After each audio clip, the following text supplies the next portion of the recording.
말씀을 더욱더 우리 아버지 하나님의 이름으로 축복합니다. 새해 하나님 주시는 복을 많이 누리시기를 주님의 이름으로 축원합니다. 더 건강하시고 더 행복하시고 더 기쁨 충만하시고. 아멘. 저는 부여에 내려온 지 해수로 2년이 됐습니다. 1년살이 만만치 않았어요. 근데 아직도 봄, 여름, 가을을 몰라요. 겨울도 잘 몰라요. 겪어보면 이제 알겠죠. 그리고 많이 추워요. 옷을 두툼하게 입으셔요. 그럼 뭐라고 하시는 줄 아세요? 저희는 외산에 적응이 되어 있습니다. 저와 우리 아내만 잘 적응하면 될 것 같아요. 많이 춥다고 하는데 잘 적응해 주셔서 감사하고. 오늘 말씀을 보면은요, 주제가 전파하며 찬양하며 말하라. 성경 말씀에 있는 그대로 갖다 놓습니다. 전파하라. 사람들에게 전달해라. 그 다음에 찬양하며, 그 찬양은 누구에게 올려드려요? 위로 올려드리고. 말하라. 하나님 전달하고 위로 올려드리고, 하나님께서 분명히 주시는 바가 있어요. 그러면 그대로 말하면 됩니다. 전도하는 거 어렵다 생각하시는데 하나도 안 어렵습니다. 그분을 만났을 때 마음 가운데 주시는 부분을 그분에게 그대로 이야기하면 됩니다. 때로는 돌 맞을 수 있어요. 그러나 욕 잡수시면 하늘의 큰 상금이 임할 줄로 믿습니다. 오늘 말씀을 전하는 예레미야는 대선지자일까요? 소선지자일까요? 예레미야가 52장까지 넉넉하게 하나님의 말씀을 전하고 있습니다. 그러면 대중소, 어디 속할까요? 소중대, 대선지자입니다. 하나님의 말씀이 임하여서 그 말씀을 전할 수밖에 없습니다. 그리고 오늘 31장 10절 말씀을 보면 하나님께서 주시는 말씀이 관용적으로 매번 사용을 해요. 예레미야 선지자가 하나님의 말씀을 전할 때마다 그렇게 꼭 써요. 먼저 이건 하나님의 말씀입니다. 이 표시가 분명히 등장을 합니다. 예전 개역 한글판을 읽을 때마다 여호와의 사심을 가리켜 맹세하노니 그걸 자주 읽었어요. 그래서 저는 개역 한글판으로 성장하다 보니까 입에 배어 있어요.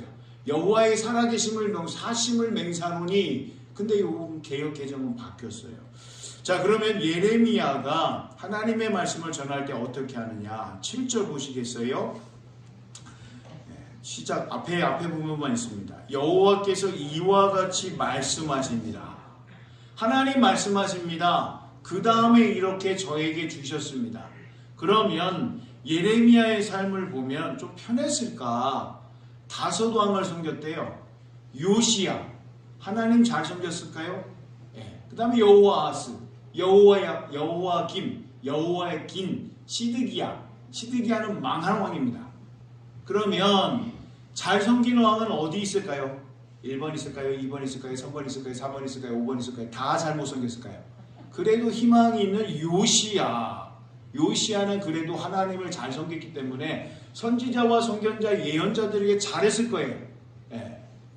목사인 제가 특별한 대우받기를 원하지 않습니다. 그러나 반감이 있는 분은 제가 목사라는 것을 밝히면 굉장히 거부합니다.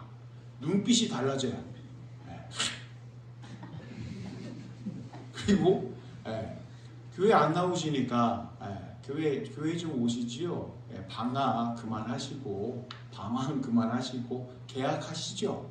그럼 알아듣는 분은 빵 하고 웃는데 그러지 않고 마음에 아주 그냥 이런 분들은 막 이렇게 막 반응을 해요. 그러면 제가 아이고 이분이 불쾌지수가 상당히 높은가 보다. 내가 제 목사로서 참 죄송합니다. 그러나 목사로서 할 일은 해야 되겠다. 그런 마음으로 더 한 걸음 다가가요. 그러면 이분이 그 정도 하면 물러갈 줄 알았는데 달라붙으니까 더 싫으라 합니다. 제 사명은 그거에 싫어하든지 좋든지 제가 해야 될 거는 하는 거예요. 그러면 예레미야가 하나님의 말씀을 전할 때 하나님을 잘 섬긴 1번 요시야 왕 때는 좀 괜찮았을 것 같은데 2, 3, 4, 5번은 좀 어려웠을 것 같아요. 그러니까 아나도 제사장 hil기야의 아들이라고 합니다.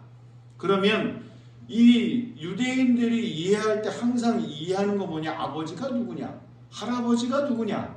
그걸 꼭 따집니다. 가계, 족보를 찾아갑니다. 그러다 보면 따져가 보면 이 예레미야는 제사장 가문 가운데 내쫓김을 당한 그 가문입니다. 솔로몬 때 이 등극하려고 이렇게 하는 사람들이 이렇게 편에 서 있어가지고 그 제사장을 내쳐버립니다. 그래서 예루살렘이 있으면 잘 됐네요. 빨간 공. 그러면 북동쪽으로 보시는 방향으로 따지면 북이 이쪽이고 동쪽이니까 이쪽으로 예루살렘이 있어야 되는데 제사장 그룹에 속한 가문이 이쪽에서 이 변두리에서 살아난 거예요. 베냐민 지파가 좀 모여있다라고 그러는데 보이시죠? 네.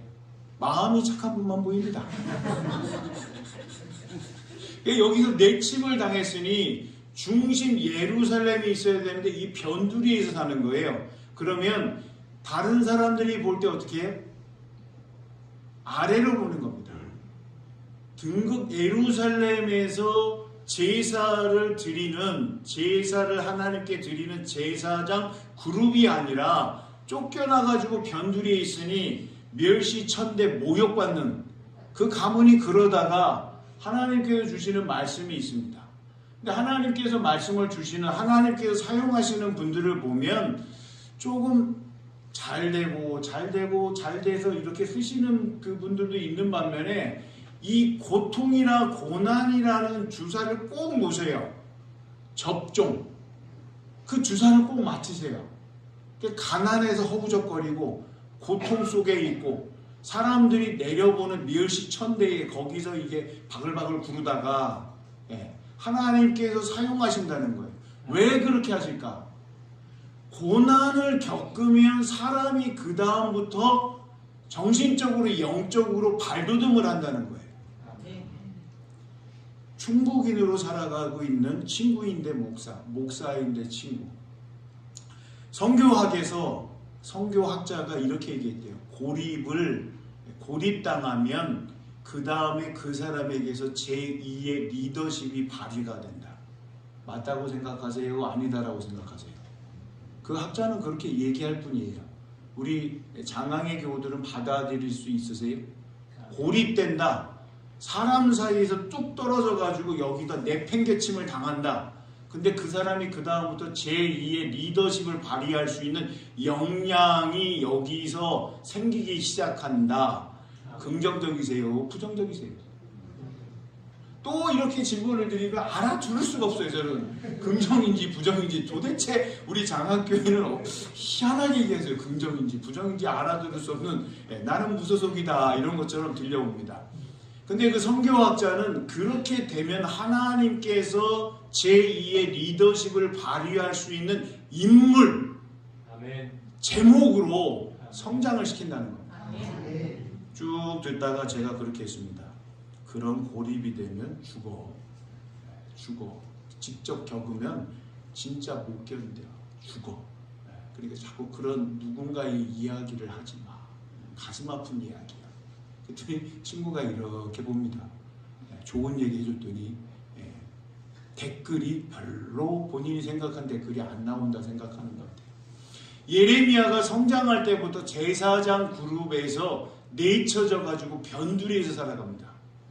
그러면 다른 사람 앞에서 자신을 밝힐 수가 있어요. 유대인들 얘기할 때마다 할아버지가 누구니? 아버지가 누구니? 그 이름에서 다 드러납니다.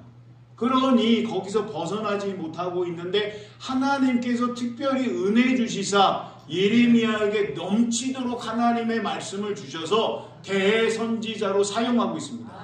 예레미야서는 대선지서입니다. 그리고 오늘 성경을 보면 예레미야 애가도 들어가 있어요. 애가 사랑했자구나. 그게 아닙니다. 눈물을 쏟으면서 하나님의 말씀을 전하는 겁니다. 그래서 예레미야는 눈물의 선지자라고 얘기합니다. 이야, 이 시대로 얘기하면 감성이 충만한 선지자인가 보다. 감성 최고인가 보다. 이성보다는 이 감성이 있어서 하나님 말씀만 전하다가 툭툭툭툭 우는 사람이구나. 그러지 않습니다. 말씀 한 군데 찾아볼게요. 바로 앞이에요. 예레미야 20장 9절. 그 변두리에서 사는 사람이 조용히 살고 싶죠. 예. 그렇게 하고 싶지 않죠. 하나님의 말씀을 전할 때 이 1번 요시야 왕 지나고 나면은 이 환난과 핍박과 고난인데 왜 멸시천대 받으면서 거기에 등장인물로서 목표 왕들이 죽이려고 할 수 있는 올바른 얘기 하지 마. 대부분의 다른 선지자들 예언자들이라고 자칭 얘기하시는 분들은 왕궁과 왕실을 아주 편안하게 얘기했어요. 편안하게.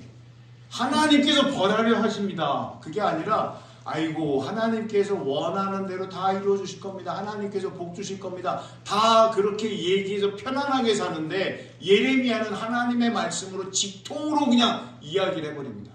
안 하려고 하는데 예레미야 마음 가운데 무슨 일이 벌어지느냐. 20장 9절 같이 한번 읽어보겠습니다. 다 찾으셨어요? 구약 1081쪽입니다. 하나님의 말씀 같이 읽겠습니다. 시작. 내가 다시는 여호와를 선포하지 아니하며 그 이름으로 말하지 아니하리라 하면 나의 마음이 불붙는 것 같아서 골수에 사무치니 답답하여 견딜 수 없나이다. 아멘. 이런 예레미야입니다. 하나님 주시는 말씀은 전할 수밖에 없다는 거예요. 심령에 불붙는 듯하게 뜨겁게 타오르는 열기와 열정이 있어서 이것을 내품지 않고는 살아갈 수가 없는 존재가 된 겁니다. 사람들이 들을 때 자신들에게 유익이 있던지 자신들에게 손해가 발생해서 돌을 들어도 저 선지자 죽여야 되겠다. 입을 다물게 해야 되겠다. 유대인들은 하나님 말씀에 어김이 있으면 그대로 돌로 칩니다. 사정을 안 둬요. 하나님의 말씀을 지키지 아니하면 생명을 잃게끔 한다 할지라도 그건 우리가 지켜내야 된다. 율법의 정신을 제대로 알아가야 되는데 율법을 소유한 자로서 이것이 하나씩 허물어지면 오염된다. 그 율법을 오염시키지 말아야 되는 게 우리의 사명이고 역할이다. 생명을 더 존중히 여기게 된 그게 아니라 율법이 위에 있습니다. 자, 그러면 오늘 본문 말씀에 보면 하나님께서 주시는 말씀을 그 다음 말씀은 뭐라 하시는가 한번 보겠습니다. 다시 31장 7절로 오겠습니다. 저는 말씀을 전할 때 성경을 자주 봐요. 그렇기 때문에 본문 말씀 펴놓으시는 게 편합니다. 7절 너희는 여러 민족 앞에 서서 야곱을 위하여 기뻐 외치라. 야곱이라는 것은요, 야곱 한 인물만 얘기하는 것이 아니라 이스라엘 전체를 통틀어서 이야기를 합니다. 총칭입니다. 이스라엘 이상하잖아요. 시에서도 같은 단어가 반복이 되면 가장 저급한 시라고 얘기합니다. 바꿔줍니다. 다른 언어로 알아들을 수 있게끔. 그래서 야곱을 위하여 기뻐하라. 너희는 전파하며 사람들에게 얘기하라는 겁니다. 하나님께서 얘기하라는 겁니다. 하나님께서 이제 이스라엘을 회복시키시고 무너진 곳을 수축하게 하신다는 겁니다. 할렐루야! 하나님을 찬양하는 겁니다. 그럼 말하라. 하나님 주시는 말씀이 계속 이어져 옵니다. 다음 여호와여 주의 백성 이스라엘 남은 자를 구원하소서 하라. 하나님 말씀 안 듣는 참 못된 이스라엘이지만 우상 숭배에서 하나님 유일하신 하나님만 섬기는 다른 길 찾아서 다 떠났습니다. 그게 보고 싶어서 다 떠났고요. 하나님께서 이스라엘을 파쇄시켜시사 다 흩어져 버리게 하셨습니다. 다윗이 준비하고요. 솔로몬이 지은 여호와의 성전이 지금도 있나요? 없습니다.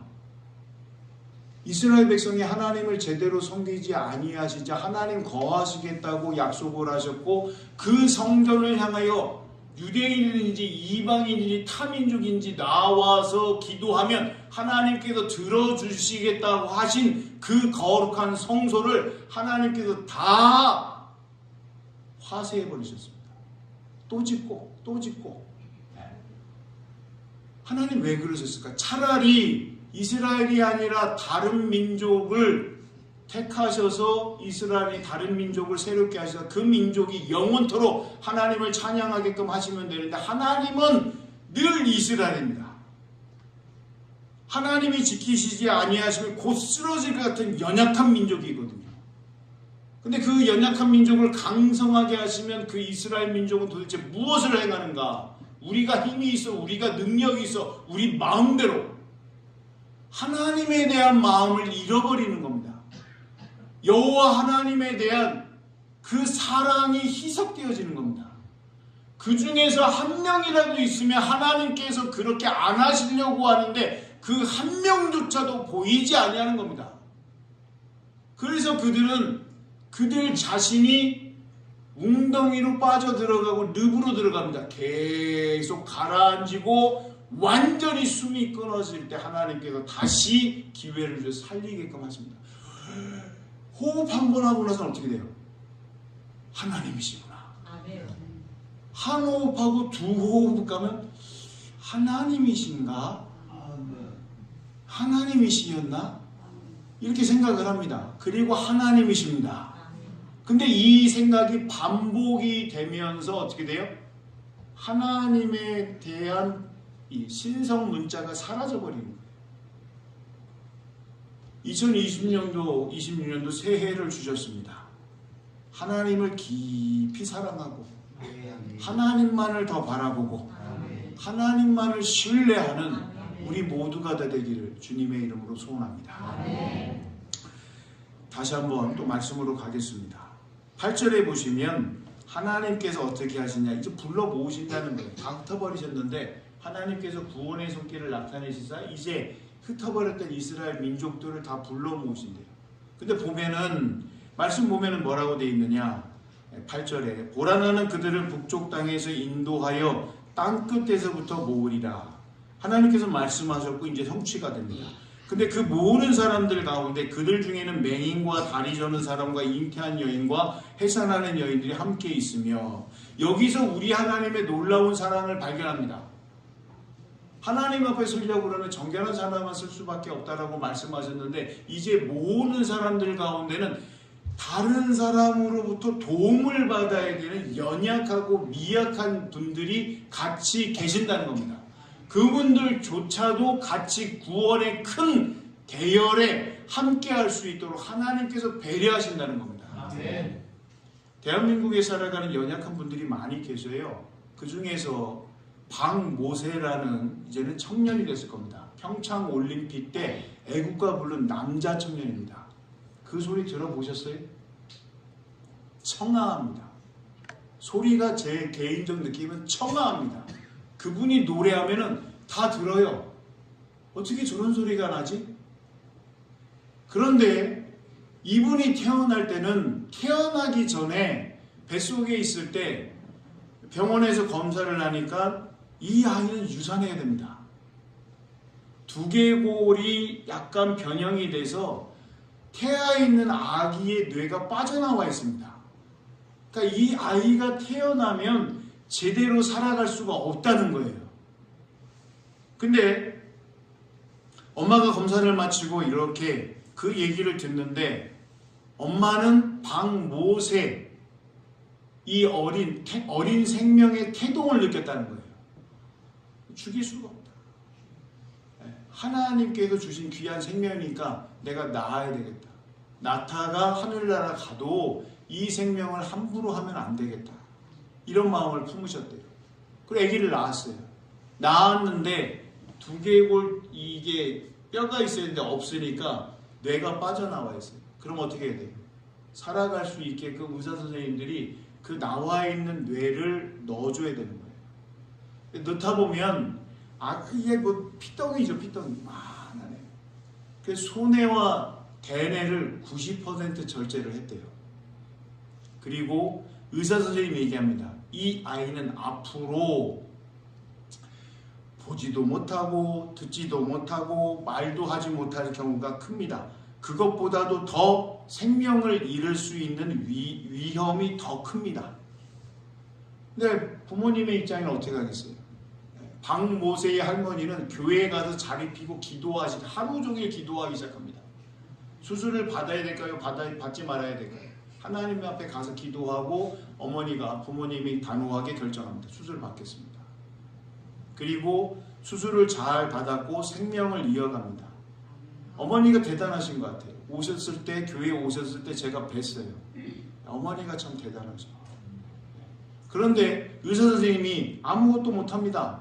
그렇게 얘기했는데 어머니가 이 아이를 돌볼 때마다 뭐 하셨을 것 같아요? 기도하시고 찬양하신 거예요. 이 아이를. 의사 선생님은 가능성 제로. 근데 어머니가 이 아이를 돌보면서 찬양을 이렇게 하는 거예요. 근데 어느 날 박모세의 아기가 그 노래를 듣고 그대로 따라합니다. 희한하죠? 의사 선생님이 못 듣는다 했는데 이 아이가 말도 못할 거라고 했는데 듣고 그대로 따라하는 거예요. 그래서 엄마가 노래를 제대로 불러주기 시작합니다. 그리고 그 아이가 그대로 따라합니다. 한 가지 놀라운 일은 하나님 살아계십니다. 그러면 무신론자들은 하나님 살아계시지 않는다라고 얘기해요. 병원에서 검사를 했는데 사람의 뇌세포는 손상되면 다시 회복이 안 됩니다. 뇌과학에서 얘기합니다. 한 번 손상되면 그건 끝났다. 근데 박모세군의 이 MRI인가요? 이걸 찍어보면은 잘라냈던 뇌세포를 해가지고 이 재생이나 회복이 안 되는데 희한하게도 이 친구가 성장하면서 뇌 속에 뇌세포가 같이 채워지고 있다는 겁니다. 그리고 그 친구의 이름은 목사님이 지으셨대요. 불가능을 가능케 하는 친구이기 때문에 모세라. 홍해를 누구도 못 가른다. 그러나 하나님 함께 하시면 홍해를 가른다. 박모세 군으로 지금은 청년입니다. 그리고 다른 사람들에게 희망을 주는 일들을 하고 있는 것 같아요. 하나님은 불가능이 없으십니다. 하나님은 하나님의 일을 할 수 있는 사람을 찾고 계십니다. 의사 선생님이 아무것도 못한다 했어요. 근데 그는 세계로 다니면서 많은 사람들의 심령을 울리는 노래와 찬양을 합니다. 다시 말씀으로 가겠습니다. 다 불러 모으신데 연약한 자들도 하나님께서 그 구원의 행진에 참여하게 하신다는 거죠. 자, 그래서 9절에 보면 그들이 울며 돌아오리니 나의 인도함을 왜 울까요? 왜 울까요? 종살이 노예살이 거기서 퍽퍽한 광야와 아무것도 없는 메마른 땅에 살아가는데 하나님께서 부르셔서 예루살렘을 중심으로 모여라. 자기들의 힘들은 안 되거든요. 다른 강국들이 있어도 우리는 올 수가 없는데 하나님께서 그것을 이루신다. 지금 예레미야 선지자를 통하여 말씀하고 계시는 겁니다. 감격으로 웁니다. 눈물 납니다. 눈물 왜 날까요? 눈물 아무것도 의미 없어요. 분석하시는 분이 눈물 딱 해가지고 이게 가지고 성분조사해 보면요, 물하고 소금기 짭짤한 미네 약간 그 광물질 약간 들어있고 아무것도 없습니다. 그러나 눈물은 사람이 내놓을 수 있는 순수의 결정체입니다. 시편 말씀 보면 나의 눈물 주머니를, 기쁠 때 눈물 흘린 거, 슬플 때 눈물 흘린 거, 하나님 앞에 통곡할 때 흘린 거, 눈물 받아가지고 그것을 무덤에 갈 때 하나님 앞에 가지고 갈 때 눈물 주머니를 얘기합니다. 하나님 하시는 일에 감격할 수 있는 귀한 마음을 늘 유지하시기를 주님의 이름으로 소원합니다. 올해 살아가시면 야, 이건 하나님 하셨네? 할렐루야. 하나님 찬양합니다. 하나님 감사합니다. 그래서 제가 기도합니다. 응답해 주셔서 감사. 응답하실 줄로 감사. 때로는 모릅니다. 성령님께서 주장하셔서 기도할 바를 알게 하셔서 그렇게 기도하게 하셨더니 오늘날 기도가 쌓여서 이것이 이루어졌구나. 기도 많이 하세요. 기도 많이 하면 받지 아니하시면 어떻게 되느냐? 기도가 내 품으로 돌아온다. 성경에서 말씀을 하십니다.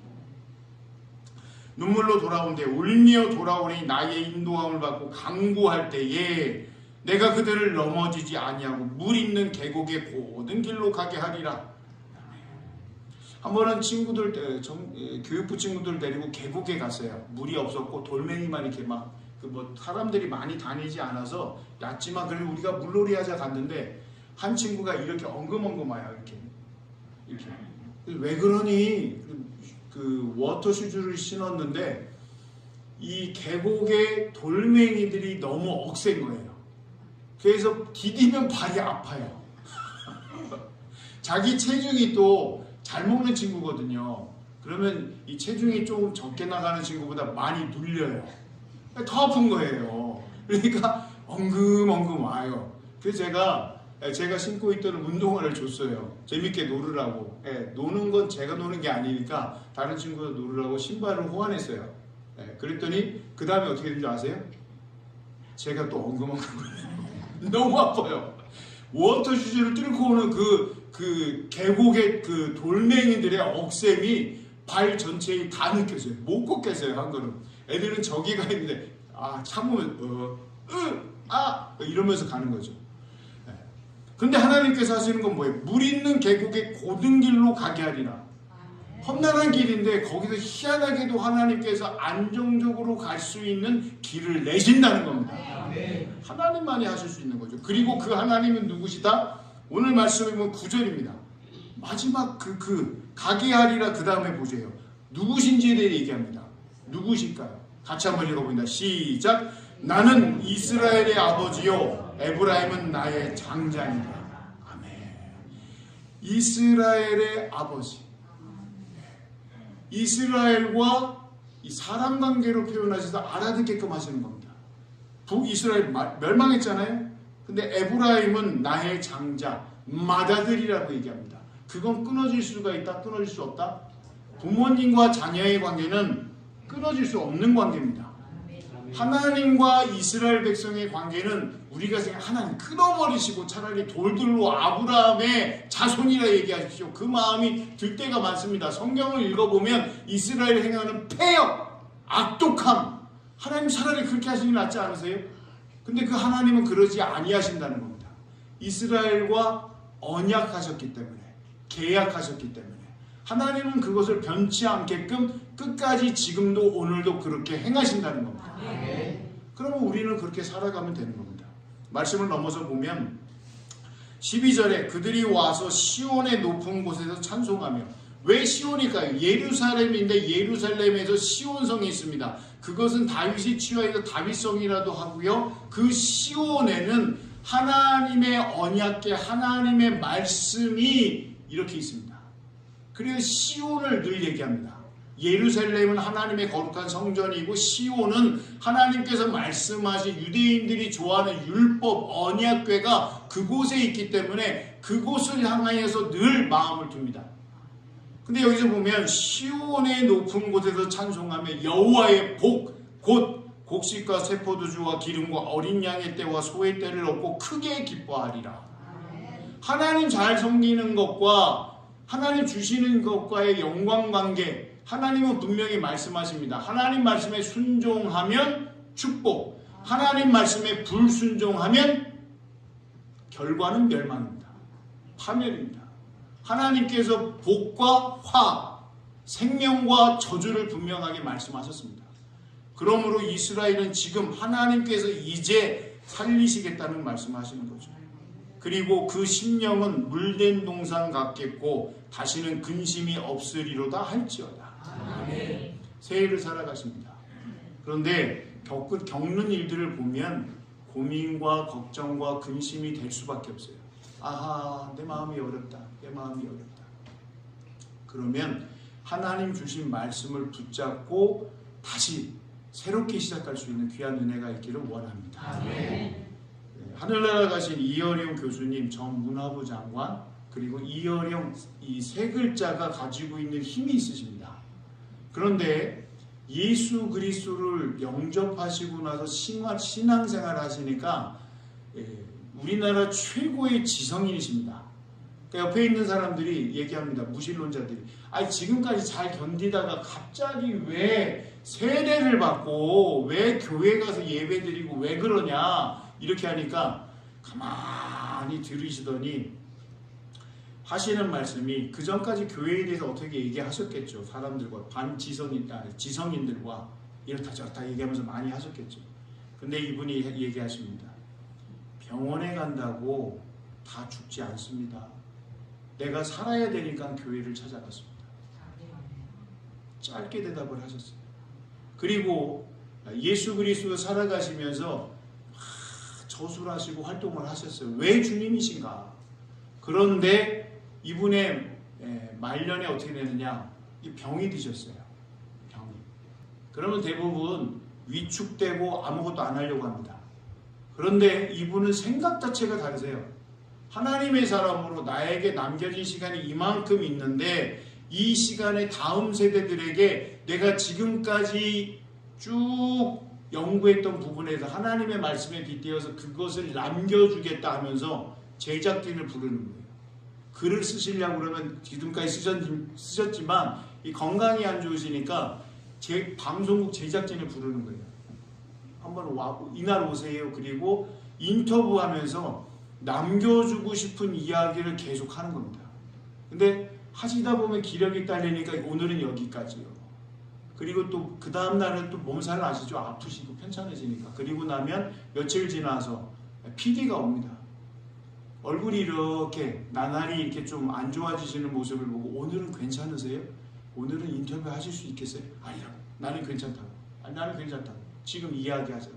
그리고 장시간에 걸쳐서 이렇게 또 이야기를 하십니다. 왜 그렇게 하실까요? 왜 그렇게 하실까요? 본인의 몸을 불태우면서 왜 그렇게 하실까요? 하나님의 사람으로 이제 늦게 알았기 때문에 그것을 다음 세대, 다음 세대 청년들에게, 살아가고 있는 대한민국 신령들에게 이렇게 전달을 하여서 그 사람들을 통해서 활활 더 타오를 수 있게끔 그런 밑걸음을 그렇게 남겨놓으시고 가셨습니다. 우리는 어떻게 살고 있습니까? 나만 위해서 살고 있습니까? 나만 위해서 살고 있습니까? 하나님의 사람들이, 하나님의 선지자들이 오늘도 계속 이야기하고 있습니다. 말씀을 전하고 있습니다. 전파하고 있고 전달하고 있습니다. 그러면 그 말씀을 아멘으로 받으셔서 하나님을 더욱더 높여드리고 하나님의 말씀을 붙잡으셔서 힘을 내시고 그 말씀을 듣고 모이십시오. 장안교회로 모이십시오. 하나님 찬양합시다. 하나님 기도합시다. 기도가 살아있는 우리 교회입니다. 말씀 위에 역사하신 우리 하나님을 만나야 됩니다. 자랑스럽게 전하는 귀한 은혜가 있기를 주님의 이름으로 소원합니다.